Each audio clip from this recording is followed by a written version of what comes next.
Hi friends, ഇന്ന് നമ്മൾ ഉണ്ടാക്കാൻ പോകുന്ന റെസിപ്പി ഒരു നൊസ്റ്റാൾജിക് ഫീൽ തരുന്ന ഒരു റെസിപ്പിയാണ് കേട്ടോ. പണ്ടൊക്കെ കല്യാണങ്ങളൊക്കെ ഉണ്ടാവുന്ന സമയത്ത് കല്യാണത്തിന്റെ തലേ ദിവസം രാത്രിയിലെ ഫുഡിന് വേണ്ടിയിട്ട് ഇപ്പോ ബീഫൊക്കെ വാങ്ങിച്ചിട്ട് അറുവൊക്കെ ഉണ്ടാവുകയാണെന്നുണ്ടെങ്കിൽ ആ സമയത്ത് ഈ ബാക്കി കിട്ടുന്ന പാർട്സ് ഒക്കെ ഇട്ടിട്ട് ഒരു കറി വെക്കും കല്യാണങ്ങളുടെ തലേ ദിവസമൊക്കെ. അപ്പൊ അന്നൊക്കെ വെക്കുന്ന ഒരു കറിയാണ്. അപ്പോ ബീഫും പച്ചക്കായും വെച്ചിട്ടാണ് ഉണ്ടാക്കുന്നത്. അന്നത്തെ കാലത്ത് അതിൽ എല്ലാ വെജിറ്റബിൾസും ഇടുമായിരുന്നു. കുമ്പളങ്ങ, ചേന, അങ്ങനെയുള്ള എല്ലാം ഇടും. ഇപ്പൊ ഞാൻ ഉണ്ടാക്കാൻ പോകുന്നത് ബീഫ് വെച്ചിട്ട് ബീഫും പച്ചക്കായ ഇട്ടിട്ടാണ് അത് ഉണ്ടാക്കാൻ പോകുന്നത്. അതിന് വേണ്ടി ഒരു കുക്കർ എടുത്തിട്ടുണ്ട്. ബീഫ് ഒന്ന് ആദ്യം വേവിച്ചെടുക്കണം. ബീഫും പച്ചക്കായും കൂടെ ഒരുമിച്ചിടുന്നില്ല. അതിന്റെ വേവ് ഒരുപോലെ അല്ലാത്തത് കൊണ്ട് അത് ഒരുമിച്ചിട്ടാ വെന്ത് ഉടഞ്ഞു പോകും. അപ്പൊ ആദ്യം ഇടുന്നത് ബീഫാണ്. ഒരു 1/2 കിലോ ബീഫ് എടുത്തിട്ടുണ്ട്. അത് കുക്കറിലോട്ട് ഇട്ട് കൊടുക്കുന്നുണ്ട്. ചെറിയ കഷ്ണങ്ങളാക്കി കറിക്കരിയുന്ന പോലെ അരിഞ്ഞെടുത്തതാണ്. ഇനി ഇട്ട് കൊടുക്കുന്നത് ഒരു മീഡിയം സൈസ് തക്കാളി, അതിട്ട് കൊടുക്കുന്നുണ്ട്. കൂടെ തന്നെ ഒരു പച്ചമുളക്, നല്ല എരിവുള്ള പച്ചമുളകാണ്, അതുകൊണ്ട് ഒന്ന് ചേർക്കുന്നുണ്ട്. ഇനി 2 ടേബിൾ സ്പൂണോളം ഇഞ്ചി വെളുത്തുള്ളി ചതച്ചതാണ്, അതും കൂടെ ഇട്ട് കൊടുക്കുന്നുണ്ട്. പിന്നീട് ഒരു മീഡിയം സൈസ് സവാള അരിഞ്ഞെടുത്തത്, അതും കൂടെ ചേർത്ത് കൊടുക്കാം. എന്നിട്ട് നല്ല പോലെ ഒന്ന് ഒരു 4 വിസിൽ, ഒരു പകുതി വേവ് അത്ര മതിയാവും. ഒരു പകുതി വേവ് ആവോളം നമ്മൾ ഇത് മസാലപ്പൊടി ചേർത്ത് കൊടുക്കാം. ആദ്യം ഒരു 1/4 ടീസ്പൂണോളം മഞ്ഞൾപ്പൊടി ചേർത്ത് കൊടുക്കുന്നുണ്ട്. ഇത് നമ്മള് മസാലകളൊക്കെ ചേർത്ത് കൊടുക്കുന്നത് പച്ചക്കായയിലോട്ടും കൂടെ പിടിക്കാനുള്ളത് ഇപ്പൊ തന്നെ ചേർത്ത് കൊടുക്കുന്നുണ്ട് കേട്ടോ. പിന്നെ 2 ടീസ്പൂണോളം മുളക് പൊടി ഇട്ട് കൊടുക്കാം. അതുപോലെ ഒരു 2 ടീസ്പൂൺ മല്ലിപ്പൊടി ചേർത്ത് കൊടുക്കുന്നുണ്ട്. ചേർത്ത് കൊടുക്കുന്നത് ഒരു 1/2 ടീസ്പൂൺ പെരിഞ്ചീരക പൊടിയാണ്, അതിട്ട് കൊടുക്കുന്നുണ്ട്. ആവശ്യത്തിനുള്ള ഉപ്പും കൂടെ ചേർത്ത് കൊടുക്കുന്നുണ്ട്. ഇത് അന്നൊക്കെ ഇത് വെച്ചിരുന്നത് ഒരുപാട് ഒഴിച്ചുകറി ആയിട്ട് നല്ല നീട്ടി തേങ്ങ അരച്ചൊക്കെ ഉള്ള കറിയായിട്ടാണ്. ഇപ്പൊ വെക്കുന്നത് നമ്മളൊരു തിക്ക് ഗ്രേവിയോട് കൂടിയിട്ട് അധികം വെള്ളമില്ലാത്ത കറിയായിട്ടാണ് ഉണ്ടാക്കാൻ പോകുന്നത്. 1 ടീസ്പൂൺ മീറ്റ് മസാലയും കൂടെ ഇട്ട് കൊടുക്കുന്നുണ്ട്. ഇനി കുറച്ച് കറിവേപ്പില ഇട്ട് കൊടുക്കാം. ആവശ്യത്തിന് വെള്ളം ഒഴിച്ചു കൊടുക്കാം. അതൊന്ന് വേവാനുള്ള വെള്ളം കൂടെ. വെള്ളം കുറച്ച് കൂടിയാലും കുഴപ്പമൊന്നുമില്ല, നമുക്ക് ഇതിൽ പച്ചക്കായ ചേർക്കാനുള്ളതാണ്. അപ്പൊ ആ വെള്ളം അഡ്ജസ്റ്റ് ആയിക്കോളും. ഈ 4 വിസിലോളം ഒന്ന് വേവിച്ചെടുക്കണം. 2 എണ്ണം ഹൈ ഫ്ലെയിമിലും 2 എണ്ണം ലോ ഫ്ലെയിമിലും ഇട്ടൊന്ന് വേവിച്ചെടുക്കാം. അപ്പൊ ബീഫ് ഇവിടെ ഒരു പകുതി വേവോളം ആയിട്ടുണ്ട്. 4 വിസിൽ വന്നിട്ടുണ്ട്. ഇനി നമുക്ക് 3 വലിയ സൈസ് പച്ചക്കായ എടുത്ത് അരിഞ്ഞു വെച്ചതാണ്.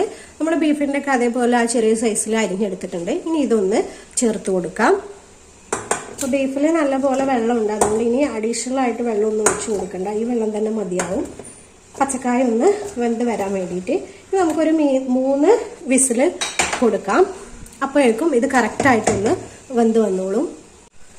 കായ ഒന്ന് വെന്ത് കുറച്ചൊന്ന് റെഡിയായി കിട്ടണം.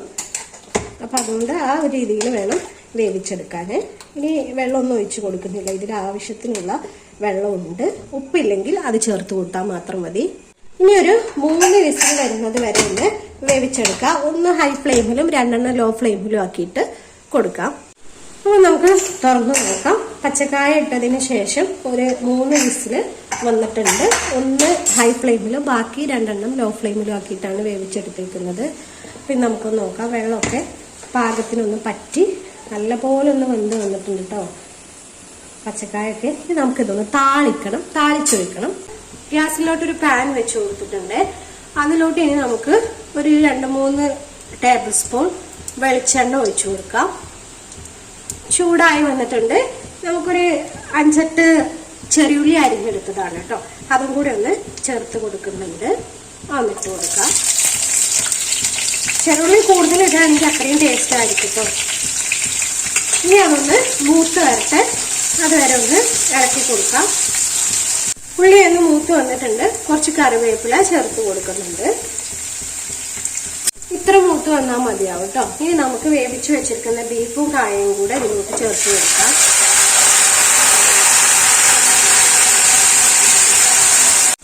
ഇനി ഒന്ന് മിക്സ് ചെയ്ത് കൊടുക്കാം കേട്ടോ. ആ താളിപ്പൊക്കെ എല്ലായിടത്തും ഒന്ന് എത്തിക്കാൻ വേണ്ടിയിട്ട് എല്ലായിടത്തും വരുന്ന രീതിയിലൊന്ന് മിക്സ് ചെയ്ത് കൊടുക്കുക. ഇത്ര മതിയാവും. ഇനി ഇതിലോട്ട് ഞാൻ കൂടുതൽ വെള്ളം ഒഴിക്കുന്നില്ല. ഗ്രേവി വേണ്ടവർക്കാണെങ്കിൽ ഈ സമയത്ത് നമുക്ക് കുറച്ചും കൂടെ വെള്ളം ഒഴിച്ചിട്ടൊന്ന് തിളപ്പിച്ചെടുക്കാം. അപ്പൊ ഇത്ര മതിയാവും. ഞാൻ വെള്ളം ഒഴിക്കുന്നില്ല, ഇത്ര ഗ്രേവി തന്നെ മതി എന്ന് വെച്ചിട്ടാണ്. അപ്പൊ നമുക്കിനി ഗ്യാസ് ഓഫ് ചെയ്യാം. അപ്പോൾ നമ്മുടെ കായയും ബീഫും ഇട്ട് വെച്ച കറി ഇവിടെ റെഡി ആയിട്ടുണ്ട്. സൂപ്പർ കറിയാണ് കേട്ടോ. അപ്പോൾ മാത്രമല്ല ഈ ബീഫിലോട്ട് ഇട്ട് വെക്കുന്ന കായക്ക് ഒരു പ്രത്യേക ടേസ്റ്റാണ്. ബീഫിന്റെ രുചിയൊക്കെ ഈ കായയുടെ പീസിൽ പിടിച്ചിട്ട് അത് കഴിക്കാൻ സൂപ്പർ ടേസ്റ്റാണ്. അപ്പോൾ എല്ലാവരും ഒന്ന് ഉണ്ടാക്കി നോക്കുക. പണ്ട് കാലങ്ങളിലൊക്കെ കുറച്ചൊക്കെ മുമ്പ് ഒരുപാട് വീട്ടിലൊക്കെ കുറേ മെമ്പേഴ്സ് ഉണ്ടാകുമ്പോൾ അവർക്ക് എല്ലാവർക്കും കൂടെ കൊടുക്കാനൊന്നും ചിലപ്പോൾ ബീഫ് വാങ്ങിച്ചാൽ തികയില്ല. അന്ന് ആഴ്ചയിലോ മാസത്തിലൊക്കെ ഒരിക്കൽ വാങ്ങില്ല. അപ്പോൾ ആ സമയങ്ങളിൽ വീട്ടിൽ ഇതുപോലുള്ള പച്ചക്കറികളൊക്കെ കൂടുതലിട്ടിട്ട് ബീഫ് വെക്കും. അപ്പോൾ അതിൻ്റെ ആ പീസിനാണെങ്കിലും ആ ഗ്രേവിക്കാണെങ്കിലും ബീഫിൻ്റെ ടേസ്റ്റ് പിടിക്കും. അപ്പം അങ്ങനെയൊക്കെ വെച്ചിട്ടുണ്ടായിരുന്നതാണ്. പിന്നെ പണ്ട് കാലങ്ങളിൽ കല്യാണ വീടുകളിലൊക്കെ ഇപ്പോൾ കുറവാണ്. പണ്ട് കാലങ്ങളിലൊക്കെ കല്യാണ വീടുകളിലൊക്കെ തലേ ദിവസം ഭക്ഷണത്തിന് ഇതുപോലെ ഇട്ട് കറി വെക്കും. അപ്പം അത് പല പച്ചക്കറികളും ചേർക്കും. ഇത് പക്ഷെ പച്ചക്കായ മാത്രമാണ്. എല്ലാം കൂടി ഇട്ട് വെച്ചാൽ എല്ലാം കൂടെ ടേസ്റ്റ് ഒന്ന് മിങ്കിളായിട്ട് വരും. അപ്പം എനിക്കിഷ്ടം ഇതുപോലെ വെക്കുന്നതാണ്. ഓരോന്ന് സെപ്പറേറ്റ് ആയിട്ട് ഇട്ട് വെക്കുമ്പോൾ അതിൻ്റെ ഒരു ടേസ്റ്റ് പിടിക്കുമല്ലോ. അപ്പം അതാണ്. അപ്പോൾ വീഡിയോ ഇഷ്ടമായിട്ടുണ്ടെങ്കിൽ ലൈക്കും കമൻറ്റും ഷെയറൊക്കെ ചെയ്തേക്കണേ. സബ്സ്ക്രൈബ് ചെയ്യാതെ ആരെങ്കിലും കാണുന്നുണ്ടെങ്കിൽ വീഡിയോ ഒന്ന് സബ്സ്ക്രൈബ് ചെയ്തേക്കണേ. അപ്പോൾ കറിയിൽ വളരെ തിക്കായിട്ടുള്ള ഗ്രേവിയാണ്. ഇനി അങ്ങനെയല്ല ഒഴിച്ചുകറി ആയിട്ടാണ് വേണ്ടതെങ്കിൽ വെള്ളം ചേർത്താൽ മതി. കൂടുതലായിട്ടൊന്ന് തിളപ്പിച്ചെടുത്താൽ മതി. നമ്മൾ വെള്ളം കായ ചേർത്ത സമയത്ത് കുറച്ച് കൂടുതൽ വെള്ളം ഒഴിച്ചിട്ടാൽ മതി. അപ്പോൾ അടുത്ത വീഡിയോയിൽ കാണാം. Okay, thank you.